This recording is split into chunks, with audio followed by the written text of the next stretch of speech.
Here's some more about investigating brake lines if you're having trouble maintaining brake pressure.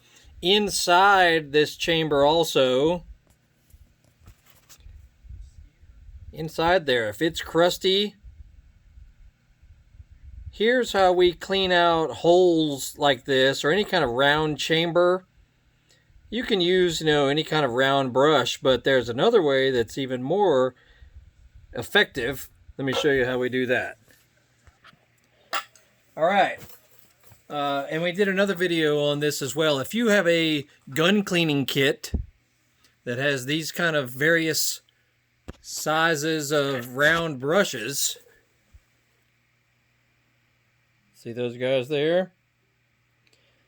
A gun cleaning kit will have all kinds of round brushes like this with little brass or copper bristles so that they don't damage the bore of whatever you're trying to clean, but they will get the crust off of them. So, highly recommend, if you take this guy here and just run your drill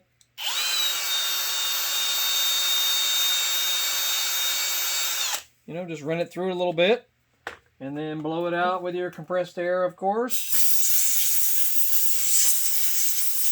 Don't want any metal particles or debris in there.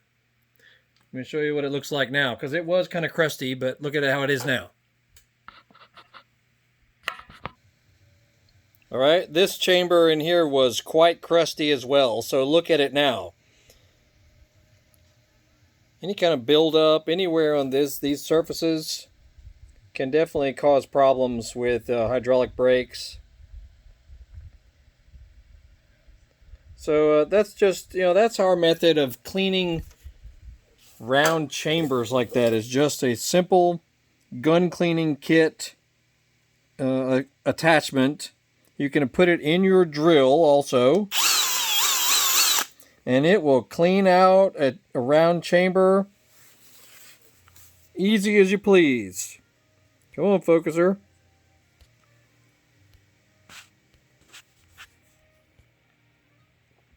So yeah, that's our regular method for cleaning out chambers like that. And that can be used on all kinds of applications. Anywho, that's it. That's it for now. Y'all have a good evening. See you.